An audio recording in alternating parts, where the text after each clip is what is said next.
to fix Face ID and passcode not showing in settings. Do not panic, this is a common issue and here is a simple fix. First of all, open the Settings app from your iPhone's home screen. Then, once inside the Settings app, all you have to do is scroll down and tap on the Screen Time option available in there. Then, once you tap on the Screen Time, again scroll down and tap on the Content and Privacy Restrictions.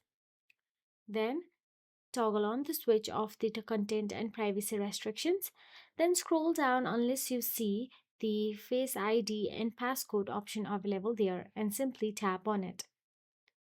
And then all you have to do is make sure that it is in the Allow mode. And once you confirm that it is in Allow mode, go back, turn off the content and privacy restrictions, and simply go back to the settings again.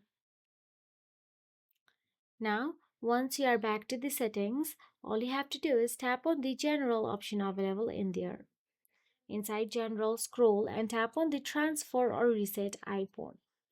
Then tap on the Reset in there, then tap on the Reset All Settings. And that is it. If you found this video helpful, please like, share and subscribe our channel, and thank you so much for watching.